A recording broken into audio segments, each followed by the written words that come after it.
Welcome, Japan. Welcome to another edition of Welcome Japan. I'm your host, Mr. Radrey, here at a rentable studio here in Ginza with my guest, Mr. Phoenyx787 Zach. What's going on, guys? Nice to meet everybody. So we're inside Ginza's studio, which I opened up back in August. And we have, equipment light boxes. We have the green screen set up here. You can put backdrops for whatever purpose you need. So it's a full-service studio. We have cameras. We have other gear. One of the main things I always push is if you're doing multiple projects or you have like a long-term thing going on, you can become a member and you can put your own gear in the storage room back there, so you don't have to keep it all cluttered in your apartment, right? So. We have a guy who records a podcast in here. We have a few people who record news shows in here. It's a poppin' place, so it's. I didn't expect it to be as poppin' to begin with, but tell us how do you make a reservation here? So let's right. Just Well, go on. rando. If you search ginzastudio.com, that's the website URL right there. We have all the information on there, so. We offer hourly rates, and then we offer the memberships. All those details are on the website. But basically, it's if you need to just come in to look around, you're not really sure about, starting a project here yet. I mean, walk-ins to, consultation, that's always free. You can come in and say, hey, I don't know what I need yet. I need to look at the studio space. Yeah, come on by anytime, really. But it's... This place was opened in conjunction with Ginza Hub, which is a co-working space upstairs. A few of you guys might know of Ginza Hub, especially if you guys are familiar with the YouTube community. Well, yeah, Ginza Hub is run by... Can we say his name on the internet? Yeah. Is that right? Yeah. Robert Blake? No. Not Blake. Robert Miller. Robert Miller, thank you. Robert Blake is a guy who murdered his wife or something. Okay, this is definitely not Robert Miller. No, okay. Robert Miller, he also co-founded MyChan TV, the one that Tkyosam set up, right? Yeah, that's Robert. Yeah, so I was replying, hi there, Undyne66770. Hi there. Nice. I didn't replying to a comment in the chat. But yeah, Robert Miller and Tkyosam worked on MyChan TV together, and they launched that back around the summer party. And he approached me with this proposition for using the third floor. There's the whole backstory is really technical. There were so many things that happened that led to the creation of Ginza Studio. And he approached. I had this idea for a while. I was approaching different people about it, and Robert came to me. He was like, "Hey, we got this third floor. Why don't we just, you brought this up to me earlier. Let's see what we could do about it." And I was like, "Yeah, that's a good idea." So that's how Ginza Studio was born. So Ginza Hub, the place upstairs here, is run by Robert Miller, a guy who made MyChan TV.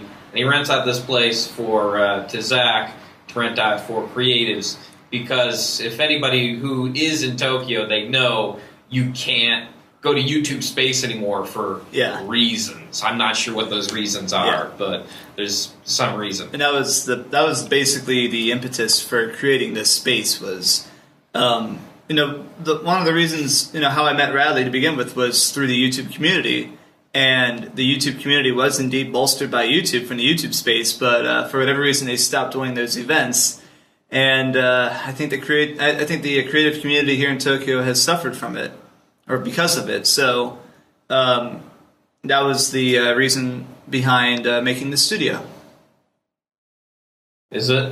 Okay. Yeah. Well, I don't know. I mean, it just seems like, I guess... So you rent this place out for people. You rent to a podcaster. Who's the podcast? You were telling me earlier. You said And Cut. Yeah, it's And Cut Media. If you search them on Twitter, they run a number of different things. A lot of what they talk about though is they're not part of the J-Vlog community. Essentially, they are movie reviewers. Oh, yeah. Okay. But another guy came here to Japan randomly? Well, they've lived here in Japan for a long time, and I think one of the co-hosts, I think she's part Japanese in terms of her ethnicity. Right. excuse me. Obviously, that's not really important who they are, but what they do is what is important, and they've been doing this for a while. And they came to me. They're like, we need an actual production space instead of using our office. And I was like, well, here you go. Here's your production space. Yeah, that's not bad. Yep. Another guy that comes through, and I really wanted to kind of get his name out there. I met him through Victor, actually. Give Me a Break Man. His name is Michael Penn. He runs a news agency called Shingetsu News Agency, and they've filmed a number of videos here at this studio.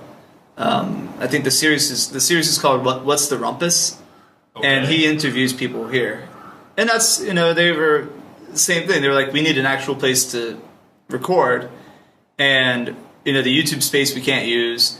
We can't use this other space that we used to use a lot because they cut it out for foreigners for whatever reason, and they came to me and they're like, that's great. Simon chimed in the chat. Oh wow, not a sofa. Hi Zach, by the way. Hey, Simon. Simon's making a jab because it's always like me sitting on a sofa. Oh. If you ever watch the live feed, because most of the time you can listen to the show on iTunes. And by the way, you can. For audio listeners out there, they can't see this. I forgive the awkward setup, but this show is still in its infancy, so you kind of have to.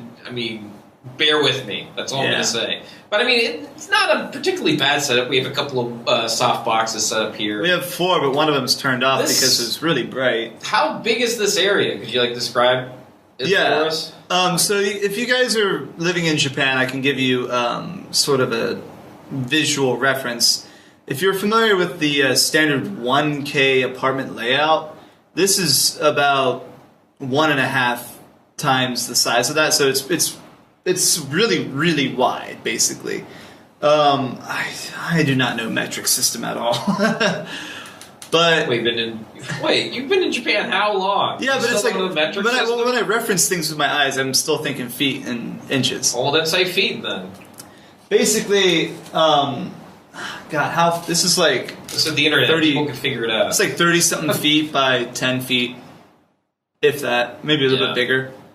Oh yeah, I guess for some reference for people who don't know what that is, a 1 LDK is it's a living room, dining room, kitchen, that sort of thing. I think I was mentioning 1K.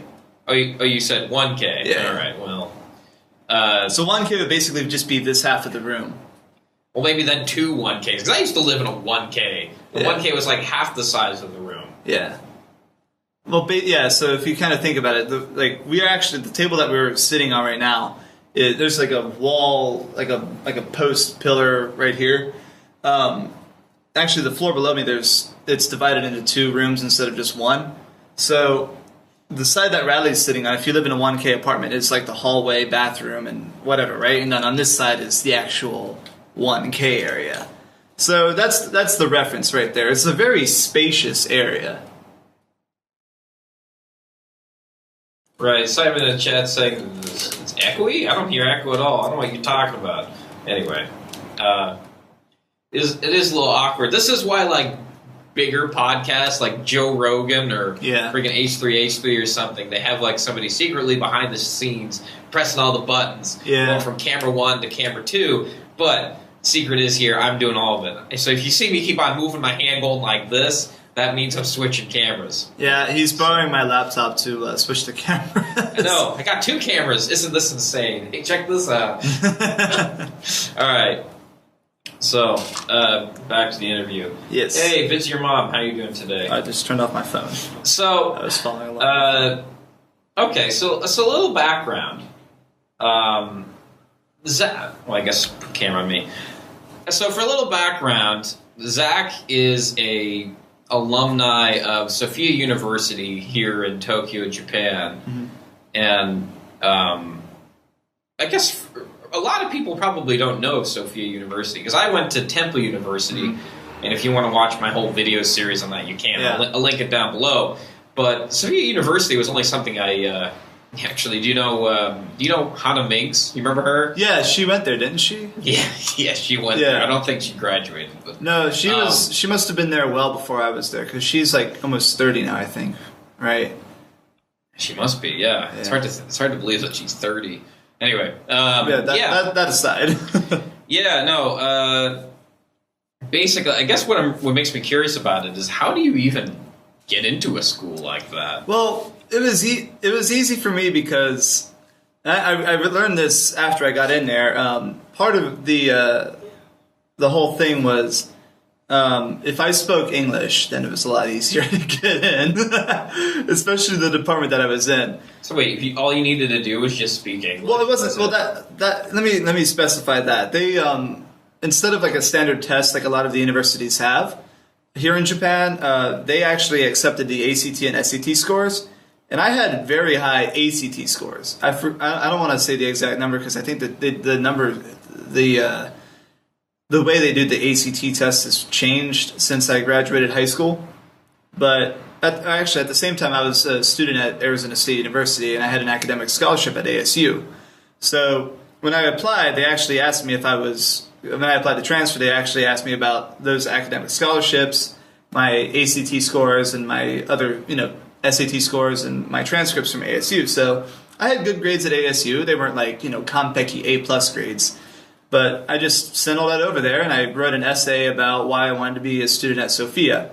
Now, Sophia University, if you guys are curious about that school, if you're in high school or if you're thinking of transferring here, they're a Jesuit university. So Jesuit's a Catholic religious order, and I went to a Jesuit high school. So I knew all the tips and tricks to get your grade bumped up by, adding extra points and stuff. So I used those tips and tricks to put in my application essay. And then I got an academic scholarship to go to Jochi. So that was, or Sophia's, the Japanese name is Jochi. So that's how that worked. So wait a minute, it started off as a Jesuit? It is a Jesuit school, yeah. It's a Jesuit school? Yeah. Okay. But you found out about it how? You found like an advertisement or something? Well, what happened was, between my freshman and sophomore year at Arizona State, I did a summer study program. And I did that at Sophia University. So when I was looking at the available summer study programs, because I wanted to, go to Japan. At that time, I was studying Japanese language at ASU. So I wanted to all the language students at ASU, typically went abroad for some time during their studies, and I wanted to get that out of the way during one of my summer breaks because, I didn't want my graduation schedule to get all screwed up. So, that's how I found out about Jochi, was just through that program. They had that program and a program in Hiroshima, and I was like, well, I'd rather be in Tokyo. Even though I've been to Hiroshima, I like Hiroshima. I was like, I'd probably have a lot more fun and learn more about Japan by being in Tokyo. But, I enjoyed it so much. I did a little bit of research, and I figured out they accept transfers, and I was like, all right, let's do it. Okay, because, I've never heard of it before. Yeah. Until, actually... I can't remember the first time I heard about it. I think maybe when I was at Temple. Somebody else mentioned. Jochi and Temple sometimes do stuff together. Oh, do they? Yeah. What do they do together? They've had events together, or especially the international department at Sophia University. They have sometimes mutual exchange things, or summer study programs together. I've noticed that, but I didn't participate in any of those. Okay. Yeah. All right. Yeah, no, that's interesting. I didn't know about the whole religious connection. So they've been around for a while now. Yeah. It's not like it's a new school. 1912, I believe they were founded. 1912, but based upon the Jesuit religion. Yeah, but I didn't have any religion classes while I was there. Oh, right. Kind of like, there's one college I was trying to get into called Chapman University. Yeah, I know of them. Yeah, they're...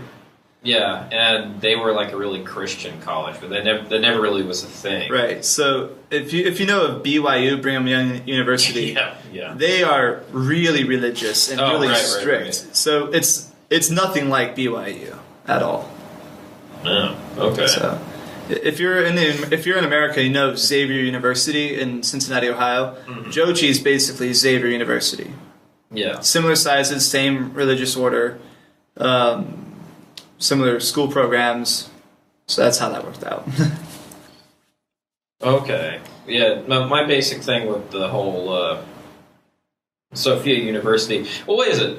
Sophia University, they don't offer, like, Temple usually has, like a film program, like a communications department. Right. But Sophia only does something like business, and what are their majors? Yeah, they do business, they do like humanities, they do language programs, they do political science. So I studied economics, and I did economic sociology and political science. Well, political science was a minor. You did, okay, so you did political science as a minor. Yeah. So I wrote. I did this inadvertently. I didn't know one of the classes I was taking was a senior thesis class. I just popped it in there on the schedule because I thought it would have been interesting. It was interesting. I ended up taking 2 of those senior thesis classes. One of them was on Japanese business practices, and the other one was on as a sociology statistics course. So it was pretty interesting, both of those classes, how they counteracted each other. Yeah. I see. So you stayed at Sophia for how many years? 2 years? Yeah, 2.5 years. Then I graduated. 2.5 years. That means you went to a community college, and where is it? Arizona? Well, it was a university. So Arizona State for 2.5 years, and then Sophia University for 2.5 years. So I was in school for a total of 5 years. Graduated in September of 2015. Okay. Yeah. I see. Do you ever have any, like, alumni gatherings or anything? It's weird because like I said, I didn't graduate from ASU, but I've been going to a lot of their alumni events here in Tokyo at their behest. They're like, hey, you're the one with this connection here. Why don't you come and talk about it? So I've been going to a few of their events. They have another one coming up for Christmas that I'm going to go to right before I fly home for Christmas. But I haven't been to any of the Sophia alumni events, which was kind of weird because, I don't know, since I graduated there and since I started working and getting more involved in the YouTube community, I've had like almost no connection to any student that, from Sophia University. Oh. There was like one girl who was part of the, the friends group that I had with the YouTube community. Like she was friends with Sophie and Mama Jess and other people, right? Sophie is Shivers, by the way, for anybody who doesn't know. Yeah. I often remember Shivers more than I remember Sophie sometimes, which is maybe awful. Right. But this is like the only friend that I had from Sophia University that I maintained after I graduated. So it was kind of weird, but I don't know. I think part of the reason was because I transferred there. A lot of the students I met for the first time at Sophia University were freshman students. So I just didn't have that connection with people who were my age at that school. So okay, yeah. Well, let me ask you this. So everybody, it's the namesake of this show. And I have to ask it. Every foreigner hate. Well, maybe you don't hate it. I don't hate it. You don't hate it? Why did I come here? Why did you come to Japan? Why did you make the transition from ASU? Because that's a pretty good university. Yeah, especially the business program's top notch. Yeah, I don't know. Most people don't want to leave America. They just want to stay there. Right, and I think, for me, it was, I've always been interested in Japan ever since I was a kid, and I think a lot of the people who are living here, their interest starts from, video games or anime and stuff like that, and likewise, for me, it started with Pokemon. And then it went from Pokemon. Yeah. You like the Pokemon back there? What do you have back over there? Umbreon. I got Umbreon. Is that your favorite Pokemon? That is my favorite, yeah. So it started with Pokemon, then it kind of transitioned from there to anime. Okay. And I think the first anime I really got into was Bleach. And then Death Note, and then Code Geass, and I don't know why I remember all these. These were the ones that were always on Adult Swim, right? Okay. Cartoon Network. And then as I got into college, I was really like, okay, this is just pop culture Japan. This isn't obviously what Japan is like. And then I learned that, because I didn't know. I was living in Ohio at that time in high school. Nobody in Ohio, there was like 1 or 2 Japanese people within like a 40-mile radius of Cincinnati. I'm probably embellishing that a little bit, but I didn't know anybody who was Japanese there. So when I went to Arizona and I joined I knew students who are from Japan, like the exchange students. I began to ask myself, I'm like, okay, what's Japan's business culture? What's their society like? And I did more research into how everything works over there, right? And I wrote research papers on Japanese business. I began to volunteer with a local group who was trying to get Japan Airlines to add a flight to Phoenix Airport, but that hasn't happened yet. But I digress. It was just from there, it was like, Pokemon, video games, anime. Okay, what is really Japan like? And then that's what brought me here. Oh, okay. So you basically your weeaboo-ness wasn't the scale wasn't like too high, because I mean everybody has. I mean, my weeaboo-ness was, I'd say, at a good level, because it's a level. It goes up and down. It does. There is a weeaboo. It's like, oh, I'm up here today. Oh wait, no, I'm down here. I don't know. Let me put it this way. Because when I went to Penn University, they'd always have new students come in all the time. Right. And one time, I mean, I feel awful saying this, because it's just, I feel bad talking down about people, but I'll just say it anyway, because he's not here. You don't know what the fuck I am. Anyway, there was this one guy. He was like really fat, had long hair, big thick glasses.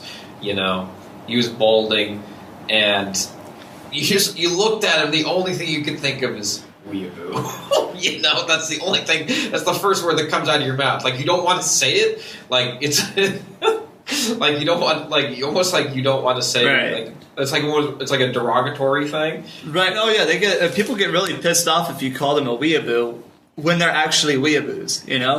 But it's okay to enjoy anime here. I mean, I watched a few episodes of this anime last night, but it's like, I know, and you're the same as you, right?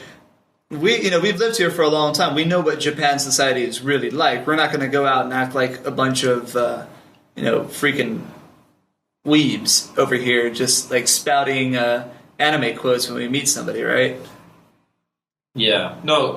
You can't hear the story. I mean, this guy, and what happened was, he came to our school. He didn't say a word, like a single word. He just kind of looked around, kind of like slowly. He wouldn't look directly at you. Right. He'd like be looking at the floor and come looking around. He'd like walk slowly, kind of his penguin style and everything.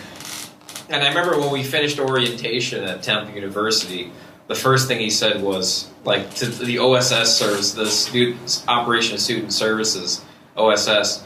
He just says, "I want to go home." Oh God! Right? Oh my God! You're not at that level, No, you're not at that level yet. Well, there is. I've noticed with people who come here, though, there is a distinct. There's always phases of being here, because you get the euphoria phase. The whole I'm in a foreign country. This is an exotic country. This is a different country. You get that phase where you just like, sometimes you go to a bunch of parties or you hang out with a bunch of people and you're just, you're enjoying your life here. And then that euphoria sort of crashes and you're just like, oh God, you have like a depression or something like that, right? And then from there, it's either people go home or people, they figure out something and they're here for the long term, right? Right. Well, I mean, it's probably not. I think what the thing was is that we did our research, before going. Because it's very easy to have this kind of unrealistic vision of what Japan is, because there's a lot of things you just kind of got to get used to, right? Like things being really different here, right? And then this guy that you mentioned here probably had his crash after a week. No, it wasn't even a week. It was like 2 days. Oh, Jesus Christ! You get to Japan, he's like, okay, for me, when I first came to Japan. When I got off the airplane, I had no idea what was going on. I was completely freaked out. I'm like, what? Yeah, I had that same thing, too. I had no idea what I was doing after I got to Narita Airport. I was like, shit, what's going on here? It's just like, I had to, because the school needed me to be at the Miyako Hotel, I think. I can't remember what. We were supposed to meet at that hotel at a certain hour. And if you didn't meet at that time, you're on your own. I didn't want to be that guy, so what I ended up doing was that there was this guy there. He didn't speak any English. He just goes like, taxi? Oh my and I'm like, because this is Narita Airport, before like Haneda opened it up internationally. Yeah. So I'm like, yeah, taxi, because I was really freaked out, and because that's another fucking annoying thing. So like, because you're at Narita, and they have the airport limousine, right? Oh, the bus. Right? I took that it's the bus, right? Yeah. I mean, I don't know. That's the thing that'll drive people crazy here in Japan. Like, I sometimes have students who write reports that says, like, I live in a mansion, But that's the thing, is they don't live in a mansion, what we know in America. What they mean is mansion, like what they call like a one-room mansion. Like they make it seem nicer than it really is. So that's another thing with like the limousine bus. It's not even actually a limousine. They just use the word to make it sound nice. I think. Right? Right. Yeah. What did you say that? But yeah, I'd say they do that a lot here. It's like, it's just part of their semantics to make it, or maybe it is, a lot of that though is descended from British English. But I'm not well, really... it's not just British English. Like they have words from like German, like Arubites and everything. Right. Oh yeah. So it's multiple language. You know, it's interesting, Japanese language these days, how influenced it is from other languages, just like English, right? Yeah. Anyway, the point is that really freaked me out. Like, right. Yeah. I mean, the most I've ever been freaked out in Japan was that time. And when I had to get my new visa right out of college, because my choices were go back home or, stay in Japan. I mean, obviously, you know what I did, but that was awful. I don't want to ever relive that experience again. Yeah, same with me. When I started my company, it was just a long, just arduous process of getting my visa set up. Like, that was just a massive pain in the ass. It was like a 4-month process. And every time I renew my visa as well, it's like, I mean, I'm in the process of renewing it right now. So it's a pain in the ass, but once it's done, I'm like, okay, relaxation time. Yeah, well, I don't know. I mean, let's talk about that. You say you have your own business? And that. Yeah. So Ginza Studio is an arm of my video production company. Nice. Yeah, this is my workhorse camera here, my Sony camcorder 4K, whatever it is. So I started my video production company a couple years ago. What happened was I had since I had an academic scholarship, I obviously saved a lot of money from not having to pay tuition. So I'm really freaking lucky that I had that, because a lot of my peers were just shafted by fucking student loans and shit. And it's a really bad situation that a lot of them were in. I'm just lucky as hell I was not in that situation, right? So that allowed me to save money, and the stuff I did part-time or whatever, I was able to put away in investment accounts, and some of those matured. And at the time I was like, okay, I got to figure out what I need to do. I need to get a work visa, because this is right out of college. I need to get a work visa, start a company, and I had a bunch of ideas for companies in the back of my head. And I was really encouraged by my professors at my school to start my own company. Here in Japan? Yeah. They were really like, Zach, I see you more as someone who's an entrepreneur as opposed to someone who works, the typical 9 to 5. And I'm like, okay.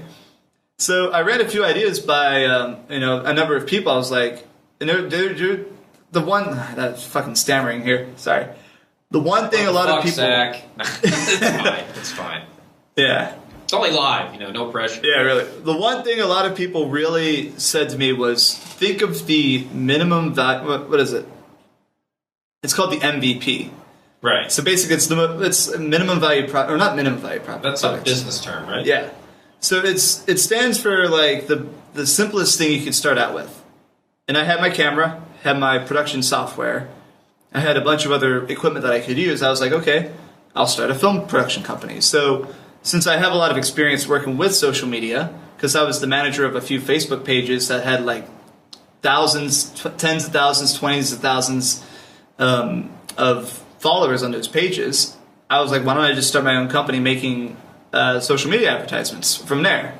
So that's where I got my start, and I had a few clients who were really satisfied, and I moved from there to just making whatever the client needed.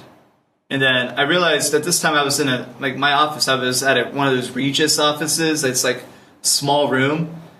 It was in Yokohama for tax reasons. I learned later I got shafted doing that way. The requirements were I needed a certain amount of investment, and that number keeps changing every year. I don't know why it does, but it just keeps changing. I needed obviously what do you call it? Like an actual business plan. Yeah. But you can't really start a business without a business plan. So I already had that written up. And then I needed an actual registered office. So a lot of entrepreneurs, they work from home or they work from a shared office space. You got to be careful about that, because if you work at a shared office space or a co-working space, you got to make sure that that space allows you to have a registered address there. So Ginza Hub upstairs, they allow that. I didn't know about Ginza Hub when I started my company. So I found Regis in Yokohama, and I was like, okay, I'll just set it up down there in Yokohama. And then, boom, got my visa, and then I was in operation. But my start of operations was actually slightly delayed because I was in the process of moving apartments at that time too, and that was a 5 month process that nobody should go through. Why? Because I'm an entrepreneur, and they wanted to, the people who are realtors and stuff, they're like, oh, where's your money? I'm like, I got all my money right here. Look. And they're like, oh, wait. You got a green screen behind you. Yeah, really. And they were just like, well, is this actually your money? I'm like, this is how I'm paying everything. So they didn't want to see it. So it was really tough to find an apartment that actually took entrepreneurs, and found one, thankfully. Yeah. And that was just the toughest part about that. So that really delayed my start. And at the same time, I was also working a part-time job as a video editor for someone else. I was actually, if you guys are, I'm not going to say it on the stream, but yeah, I was working with what? Unsubscribe. No, it's just. I'm just joking. No, I don't want to, because I don't work for them anymore.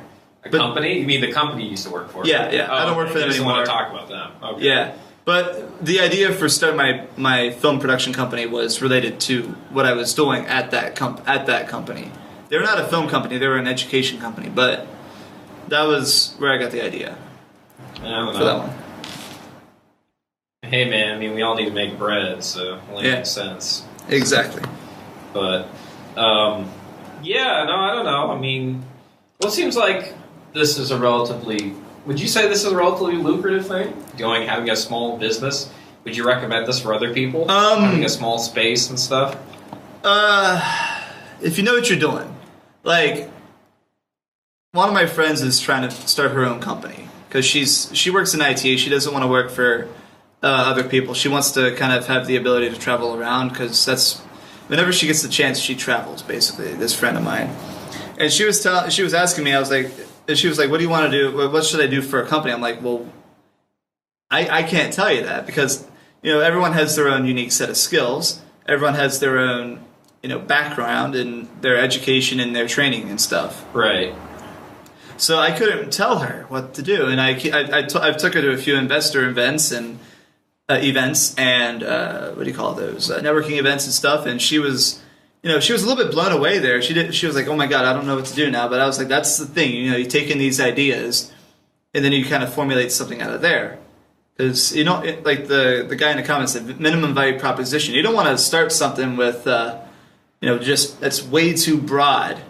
Because you'll just end up losing money from just stuff sitting around. And you're not going to be able to focus on one thing just to get yourself off the ground, right? And that was really what got me, that was the toughest part for me, was just figuring out what's the simplest thing I could start out with. And then I expanded by adding the studio. Okay. Yeah. Like, everybody always usually talks about, getting a job in Japan or being an entrepreneur in Japan. Right. I mean, do you actually need to know any Japanese? Is Japanese a really important part of it? Like, how essential do you think it is? I highly recommend it. Of course. It's not. Of course it is. I highly recommend having a knowledge of Japanese. It's not, if you legally you don't need to know Japanese to start a company here, but like you can't just have foreigners as your customer base all the time. Why not? Well, unless you're working with incoming foreigners as your company, but even then, you got to deal with the tax offices, you got to deal with landlords, you got to deal with a bunch of other unknown entities that get around. I see. Those identities. Well, not just that. It's just getting around in Japan. It's so much easier if you speak Japanese. Oh yeah, of course. I mean that's anywhere. Yeah. Really? Right. Yeah. If you speak the local language, it's a hell of a lot easier to get around and survive. Because if you live by yourself, you got to go to the store and you don't know what to buy, and you don't know how to ask the store clerk. That was when I was studying Japanese. That was the most frustrating thing for me. Why? Because I didn't know what to say to the clerk. I was like, I need to get this, but I don't know how to say it to him. Yeah. And the word in English is obviously not gonna fly, right? So Yeah. you can try pronouncing it with katakana, but that ain't gonna work all the time. And sometimes it worked. It worked for me a lot of the Right. time. That's how I got by originally. But back to your original point though, like For some reference, katakana is the foreign alphabet here in Japan. Anyway, continue. But yeah, back to your original point though, like if I want my business to succeed and I want to recoup the investment that I'm making from my own money into this company, I have to really have a good customer base. So I'm working with Japanese clients, foreign clients, overseas clients. I had a few clients who sent me stuff from America to edit here and then send back to America. I mean, I could do that on my computer. Today's digital world is just so connected. And then I get foreign currency as my pay for that. So that's obviously, currency exchange is one way that a lot of medium-sized businesses raise capital. So I'm already ahead of that curve there. I know how to take the U.S. dollars and wait for the exchange rate to hit a good point, and then I make a bunch of yen from that. But I digress. Yeah, you should definitely know some Japanese. Or learn it as you come along. The point of the story is you should definitely make your mom happy. Yeah. No, it's something completely different. Some sort of non sequitur. Yeah. That'd be great. Be the Kanye West of Japan. Okay, I gotta ask this question. Yes. Why the long hair? Why have you had the long hair? What's a lot of you guys don't know that I'm actually a musician. When I was in Arizona, I was in a few metal bands. I played the drums in 2 bands, but we never performed because the guitarist I was working with, he lived in Flagstaff, which is like 4 hours north of Phoenix, and he was only in Arizona like 1 day a week. And then the bass guitarist that I played with, he was actually in a bigger band in Arizona, and I was filming and helping promote a lot of that band's shows, so we really had no time to perform. But we wrote like 15 songs. But they were all, now I look back on it and I remember playing them. I'm like, they were just the most generic death metal songs ever. But like, I have a background in music from like when I was 5. I started out on piano and I played guitar and then I learned drums, bass guitar. Nowadays I want to teach myself how to make like lo-fi music. And, I've gotten into some hip-hop recently as well. Like, I've listened to both 90s hip-hop and, like, Jochi, a.k.a. Filthy Frank. Like, I've gotten into... Yeah, blame Filthy Frank for me getting into rap, right? And then listening to Post Malone and Rich Brian and all those guys. So, I've got a wide variety of music influences. And I wish I could do music more in Japan. And I grew out my hair in high school because I was like, oh, all these rock and metal musicians have long hair. And then it just kind of became part of my image. And I'm like, I have no desire to change my image because people on YouTube nowadays, they recognize me. Oh, you're the long hair guy living in Japan. I'm like, yeah. And I've been to events, like I went to Tokyo Game Show. This guy came up to me. He was like, hey, I watch your videos. I'm like, you do? I have like 1,900 subs. How do you know about me? And he was like, well, I just found your blah, blah, blah. He found me from some other YouTuber, right? So... I was like, alrighty then. Everybody knows everyone. Yeah.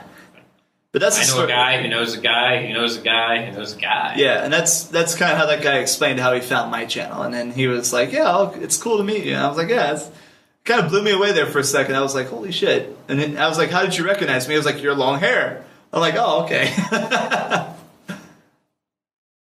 That's the story of the long hair. Well, mystery solved. Yeah, really. Not much of a mystery. Okay. I'm pulling up the chat here. I wanted to see what people are saying. Wait a minute. What got you into vlogging originally? Like what prompted you? Like who was the first person you saw and like you say, hey, Rachel and June. They were the first Japan vloggers I followed. And then there was a guy called Japan Archist, and I really missed that guy's videos. Hell yeah, I remember that guy. What's his name?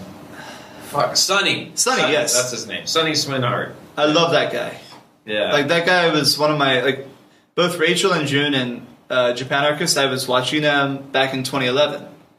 And then that was when I first visited Japan in 2011. So they were my first experience into J-vlogging. And then when I met Rachel and June at the hanami in 2015, Actually, it was there. It was because of Rachel and Jun's promoting the hanami that I went to that hanami, right? And me going to the hanami in 2015 was like a whole. Maybe I can get into that later, but that was like a turning point for me. But that was, I was at the time I was actually doing video games. Whenever I flew, I made airplane videos, and occasionally I talked about Japan. And a few of my subscribers were like, you should do these Japan videos more because you seem like you're more into them, like especially when I travel and stuff. So those people commenting and suggesting that I should really do more about Japan is kind of why I really started J-vlogging. And then the weekly vlog came out of I would always film random shit on my phone. I'm like, okay, let me organize this into an actual vlog. So that's how that came about. Okay, so wait a minute. You're saying that Rachel and June, they actually shouted out the hanami. Like, what were what was their status on the internet? They had like almost 400,000 subs, I believe, or maybe 500,000. 400,000 subs. Okay, back when they're like nobodies, and they shouted out the hanami that people should go to it. Yeah, and like, it was a long video, and they were explaining. This is the one time a year the whole YouTube community gets together. If you're a small YouTuber and you want to make more friends, or meet other creators, and you want to reach out to other people, you should go to this event. And I was just at the time I was thinking to myself, I was like, should I go? So I didn't know anybody there. I didn't even know at the time Sam was running the hanami, right? I didn't know Sam. I mean, I knew of Victor because I saw some of his vlogs. I think the first vlog I saw of Victor was when he got screwed by Maker Studios, because my buddy sent me that video. But I digress. Like, I just knew Rachel and June, Victor, and at that time, and then Japan Archist. I didn't know any other J-vloggers at the time, so it was a whole new experience just meeting a bunch of other YouTubers there. Right. Well, I mean, how you found these people originally? I'm guessing just from a random Google search or something? Yeah, I Googled, well, for Japan Archist and for Rachel, I just Googled, like life in Japan. Or just Japan. Or someone shared Rachel's video on Facebook or something, right? Okay. I mean, if you, started looking up stuff on Japan nowadays, you probably only find, abroad in Japan, maybe just Rachel and June. Yeah. I mean, there's a couple of other people you just type in Japan, the bigger videos are always the ones that get the attention. On Facebook, nowadays. It's Red Duck Post nowadays. Red Duck Post. Oh, Red Duck Post. Yeah, I know the guy who runs that. Yeah, I don't know him personally, but I know his face. I met him. I met him during Halloween this past year. He was with his girlfriend recording some stuff in a drugstore. Well, yeah, no, his name is Tokyo Bra. Tokyo Bra. And he has the most expressionless face ever. Yeah, and every thumbnail is his girlfriend facing away from the camera. Well, of course, that's what you have to do. But it's just I always find it funny how he never smiles. I mean, he was a nice dude though. He was genuinely a nice guy. Shit, but it's I don't know. It's always fun making fun of people's appearances. But I mean, like you said though, at that time, back in 2011, Rachel and June's channel was really exploding, and then I was subbed to them, but I wasn't really taking YouTube that seriously at the time. I mean, I had the channel that I have now since 2012, and it just started from uploading random airplane videos or random nonsense. And then in 2014, I was really influenced by video game YouTubers like Vanos, H2O Delirious, and that's when I started making GTA videos. And then it went from there to everyone's like, oh, you live in Japan? Okay, talk about that. So I made a couple of vlogs on Japan. Whenever I traveled, I filmed and made some videos on that. And those videos took off. Okay. Yeah. What do you think about vloggers nowadays? Do you sort of think... Because I mean... I don't want to get in trouble. It's just if you were, let's say, you jumped into the YouTube game now... would you only follow the big name people, or would you want to follow some smaller people like this podcast or yourself? Right. I don't want to get in trouble because I run the hanami with not just myself but a bunch of other people. Well, nobody really. It's only small people come to the hanami, right? I mean, it's people with under 5,000. We had 200 people this year, though. Okay, that's the thing. Still. And there's a variety of people there. There's a guy who had 3 million subs there. I didn't know who he was, but he just showed up. He was there. Oh, that's cool. Yeah, and he brought a bunch of people there. Tell me, who was he? You can't. Can you say? I forgot his name. Secret? You don't even know his name? He was a video game YouTuber. What? He was a video game YouTuber. So. Okay, he's a video game YouTuber. He was playing, at the time he was playing Overwatch a lot. Well, if you have 1 million subs, you should at least know their name. I mean, like, what's his name? Abroad in Japan has 1 million subs. It's like, once you're in the million club, everybody should know who you are. I sub to him, but I don't see his videos on my sub feed because YouTube sub feed absolutely sucks. But I digress. I wonder if because I mean, the reason why video games became such a big thing on YouTube was because, what is it? Yeah, YouTube became really big. Video games became good because of watch time. That was the only reason. And it was because of the algorithm change. Yeah. So, like, that's why everyone uploads 10-minute videos these days. Right. No, I'm just saying that video games are great for that reason, and I'm wondering how his numbers are doing now, because now YouTube's favoring... what kind of content is YouTube favoring now? What do you think? Vlogs. Vlogs? Is that what they're doing? And live streaming. Okay, because, I mean, they're always trying to, They're still looking at watch time, though. Okay, well, I mean, they're always trying to police the site, you have to kind of... It's like a guessing game of playing Rubik's Cube in the dark kind of thing. And so... I'm wondering what the next wave of YouTube we never will know. See. Well, I mean, it's impossible to predict. It went from like commentator YouTubers like Leafy is here and like Pyrocynical, and then went to like Jake Paul and stuff. But yeah, Simon just said my parents never have heard of Abroad in Japan. I didn't know of him either until I came here.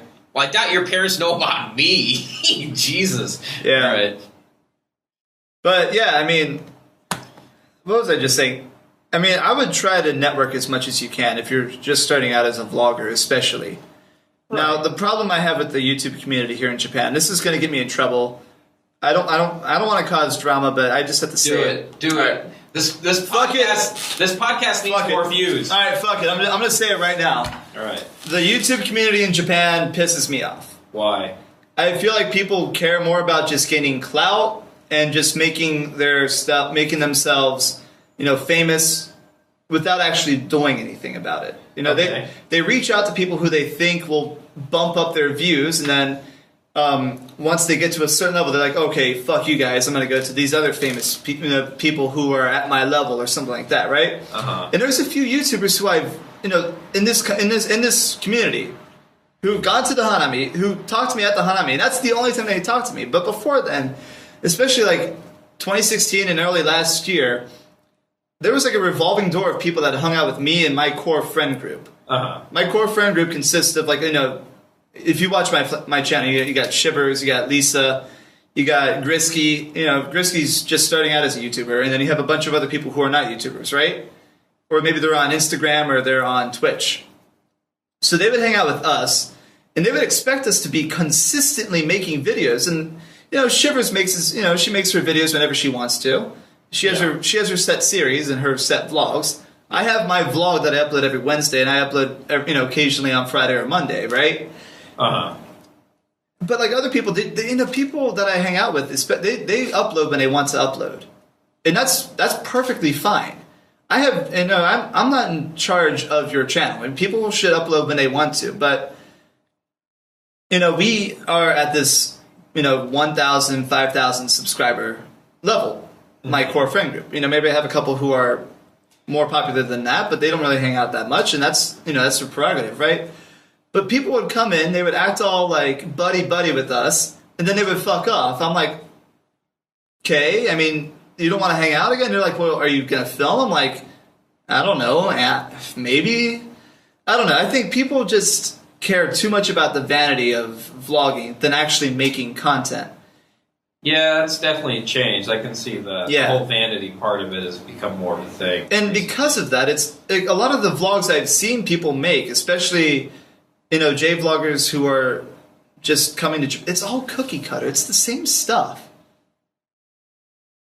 It's like, look at this amazing thing about Japan that 1,000 other YouTubers have made a video on. Yeah, well, we always bitch about this. I mean, I always bitch about this too. So I mean, it's nothing new. But it's nothing new. But do what sells, Yeah, I mean, if it interests you, make a video on it, but make it in your style.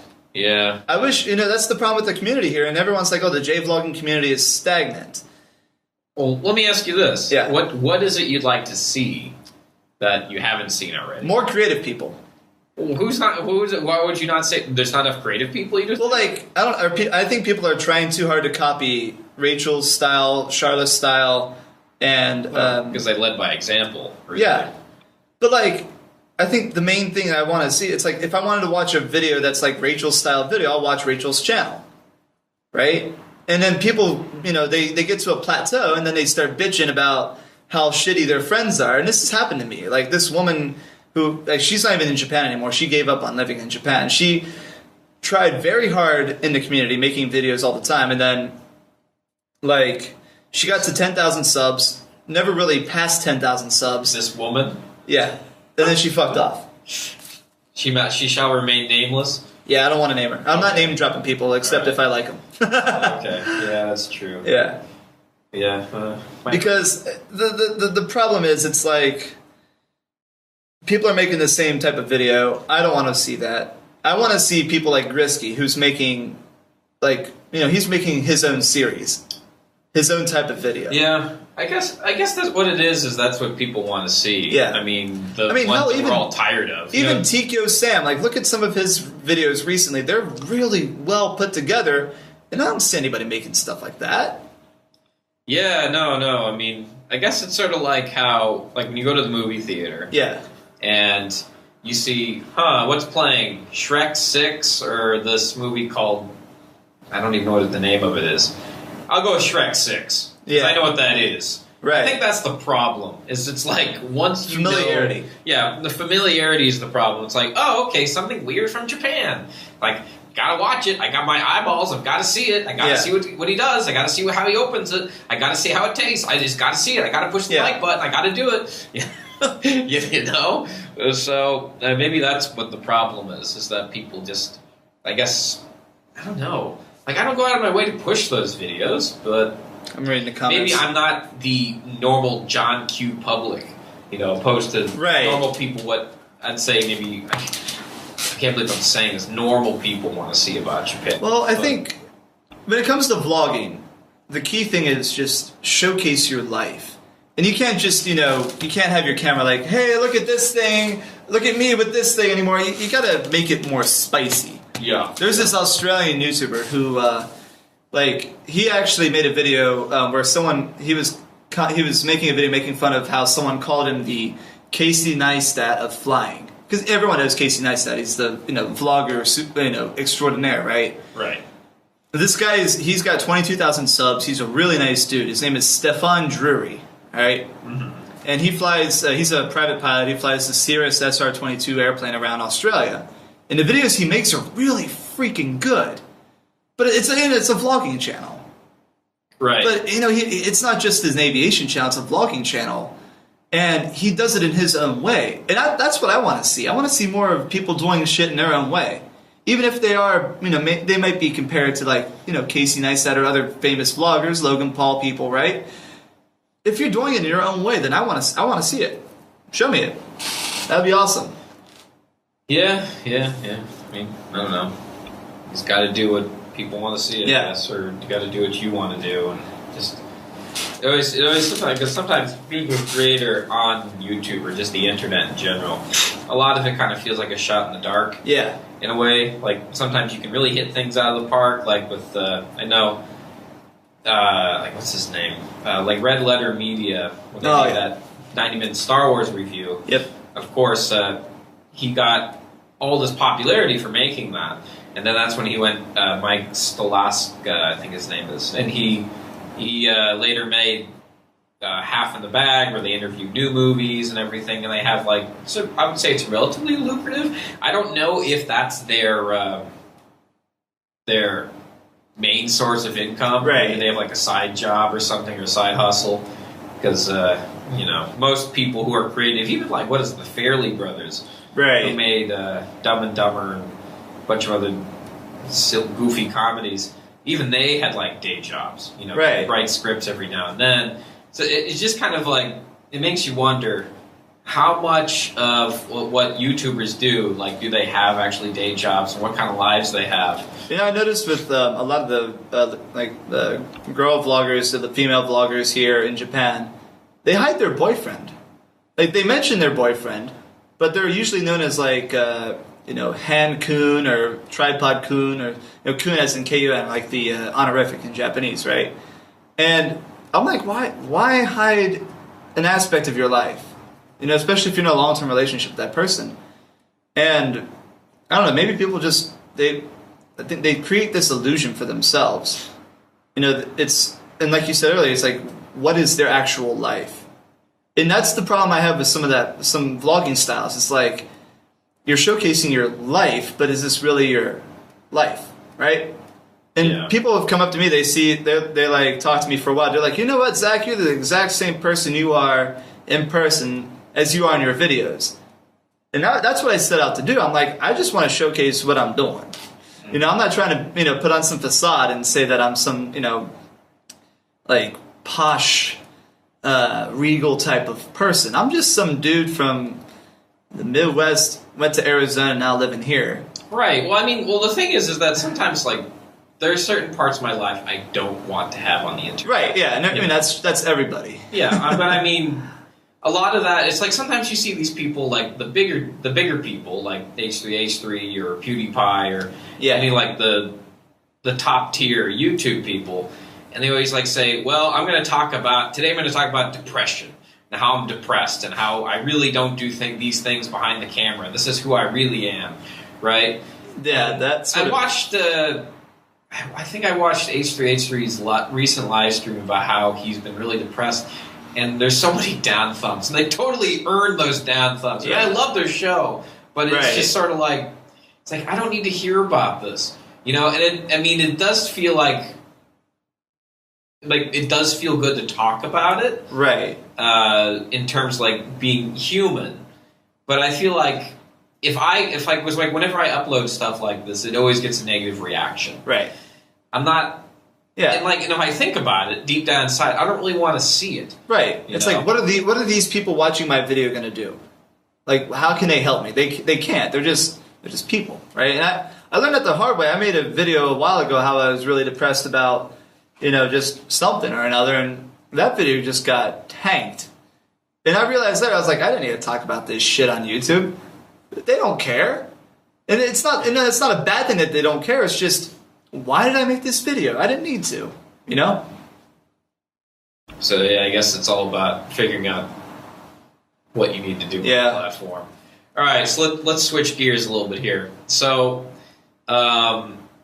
you've kind of been in charge of running the YouTube hanami project since, I guess, it's not even really a thing. Because, Tokyo Kuni did it originally. Just when did he start? If you listen to the podcast I had with him, back in July this year, he was saying, I just wanted to get out and go to the hanami and drink beer and talk to people who watch my videos, maybe. And that's basically all it was. It was never like some big official thing or some big deal or whatever. And it's probably like most things in life, that they probably start out as these tiny little quaint things. But then it kind of blew into this thing where like Tkyosam took it over, and then there was the civil war between you and him, and okay, we're going to talk about this, aren't we? There's nothing else I want to talk about. I think I'm cool with Sam nowadays. I don't talk to him. Like I don't have any contact with him, but I saw him at Halloween and I hung out with him for a bit. Oh, really? I feel like water's under the bridge, but you never know with Sam because he's Sam, but it's not a dramatic thing anymore. And I look at like the drama back in 2017. I'm like, I probably could have. Well, you're going to say there's drama. What's the drama? All right. Don't do any of these vague books. All right. I got to start from the beginning. Okay, so can you sum it up quickly? In 2016, I wanted to make like a promotion video to for the hanami. And this was outside of what Sam was. This wasn't to compete or do anything with Sam. I just wanted to make a video about the hanami because I made a bunch of friends from going to the hanami in the year prior, 2015. So Sam saw that I was doing that, and he was like, "Hey, why don't you just work with me on the promotion video?" And you were in charge of that as well. You were handling part of the shoot, and you were acting in it as well. Yeah. So we made. How long did it take us to film that? It took us like 2 days. Yeah, it wasn't that long. It wasn't that bad. Yeah, Maybe but 3. he also asked me to help set it up, and I was perfectly fine with that. So he comes over to my old apartment back in Sheebs, where I used to live, in his moped with this big ass tarp and crates of stuff. So he said like that morning he had work. So this is, like I said, this is 2016 hanami. Prior to the hanami, though, he didn't make the event page for the hanami until early March, and it wasn't just me; it was a bunch of other people kind of pressuring Sam. Hey, can you make the event page? And now, you have the date set. You've tweeted out the date, but you didn't actually make the event page. People fly in from overseas to go to this event. And Sam eventually gave in. He was like, okay, yeah, fine, I'll just make the event page. But he was kind of like, about it, right? So I went and the day of the hanami, he was like, hey, I got to work in the morning. Can you bring all this stuff over? I'm like, no problem at all. So I get there around 7:30, 8 o'clock. I set up the big tarp. I set up and I put the drinks out and stuff like that. And people start arriving around 9, 10 o'clock to help set up their own stuff or set up, they were like, hey, can we help set up? I was like, sure, we don't have much to set up, just bring whatever, right? So Sam gets there, actually Victor gets there. He was like, where's Sam at? And I was like, he's on his way, he's teaching in the morning, but Sam gets there around 11:30, 12 o'clock, and everyone's having a good time. And then when I made the event page for last year's hanami, like almost 4 or 5 hours later, he made an event page there, and I was like, wait, is this for the thing, or are you making it for your? What? It ended up being a rival event page, and that's where the Civil War broke out, essentially, in your words. All right. Well, I don't know. That's basic. I don't want to get into it. Yeah. I just wanted to say, for terms of history, the YouTube hanami. My question actually was, because before, like when Cooney did, people from the Tai Hasegawa used to be a guy who would come and always give us swag and like say, hey, we realize you're part of the YouTube community. You're here with Google and everything. And he used to like really, be interactive with us. Right. He's not really. I'm guessing you don't see people from Google at all. Is it not just an unofficial YouTube party. They like Hiko, Simon, and Victor. They help organize it. They helped me organize it last year. They were essential in organizing it this year too. And they had a contact at YouTube, and they basically even once like the YouTube space tweeted out the event page. And they gave us YouTube swag and stuff like that to pass out at the event. They didn't give us anything this year because the guy that used to work at Google that Hiko knows, he left, basically. So we didn't have anything to give out this year except for MyChan stuff. I mean, that's obviously fine, MyChan TV stuff. But, YouTube, like last year, recognized the event that me, Hiko, Victor, and Sophie were putting on as the actual YouTube hanami. And then the day of the hanami came, and it rained in the morning, but in the afternoon it was sunny, and Sam ended up not actually having an event. He did some stuff in Hub, but that was it. And then we actually had our own, the hanami went on as scheduled last year, and then there was no problem at all this year. Okay, so usually if anybody from YouTube wants to contact the YouTube quote-unquote Zach hanami, I guess I shouldn't call it the Zach hanami, because it's still official, right? And it's, or I don't know. Well, maybe it's here's not. The thing. Who knows? The organizer of the event, I don't choose the date by myself unilaterally. Like, I look at the flower schedule, I look at the, what day, the days of the week, right? Because we try to go around the first week of April or the last week of March. And then this year, the first week of April, the first Saturday of April was the 7th, and the blooms were gone by then. And the reason that was because we kind of pre-jacked on the announcement of the date. And I'm not announcing a date today because, yeah.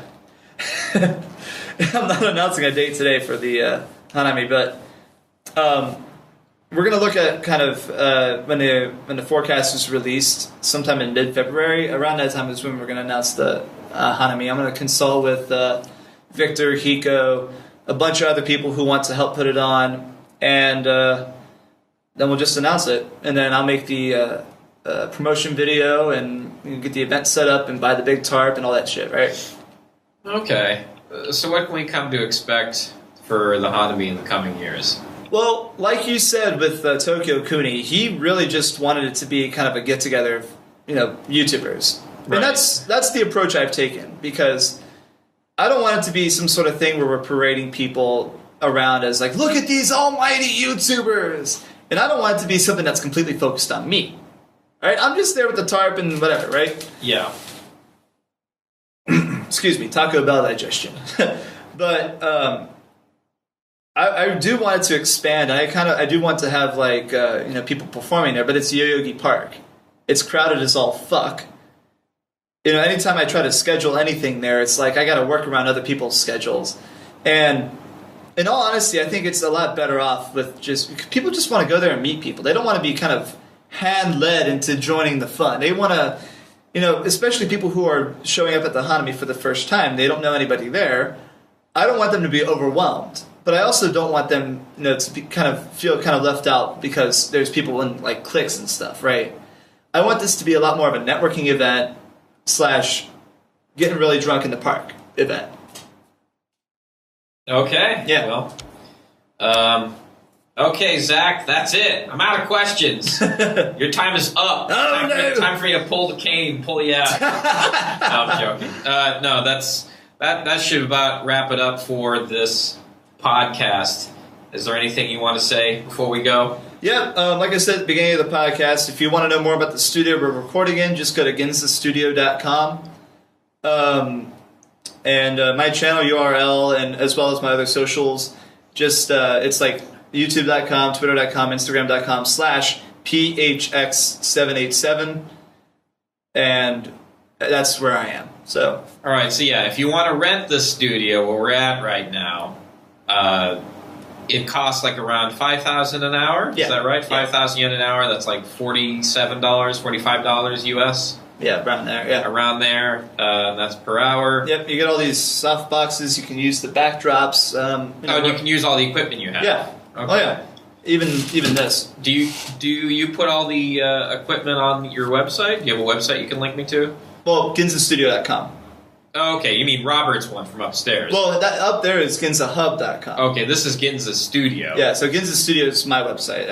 I manage that. So you manage the website Ginza Studio. We have pictures of the equipment and like people who have come in here to do shoots and stuff. I've linked that in there as well. So okay, yeah. So if you want to rent this space, you can. It can be yours if you're in Japan and you need a place to shoot. Nice private space. I think it's a pretty clean place. I don't bring AV models here. Just to let you know. I didn't know where you were going with the word clean. I had my Roomba sitting over there, but yeah, it's, I don't know. I guess until that happens, I guess you'll have to enforce rules. But yeah, really. Anyway, so I appreciate you having me on, man. I always love this podcast, and it's quite an honor. I really do appreciate it. Oh, yeah, something I should mention, because people always ask me about this. Remember, this video, this is a live recording here on YouTube, and this video that you're watching right now is unlisted. So the raw feed is unlisted. So usually after I am done doing the live show, I take this video and I edit it. I edit out all the boring parts and all the parts for me setting up and me saying for 5 minutes. So to make it a more cohesive podcast before you listen to it on iTunes. So if anybody wants to know where the link goes, that's why, because it's unlisted. And you'll just have to wait until the edited version comes up. Let's see. Anything else I need to say? All my social media is down below if you want to click on it and, push my buttons, make me happy. Do the things that, do the YouTube love. Give me some YouTube love. Just shower me with YouTube Jesus love. Christ. I don't know. You got to whore yourself out these days. That's what you got to do. You got to think. You get, yeah, that's life. All right. So next week on the show is shit. I don't even remember who it is. Oh, next week on the show is Jimmy Sanchez.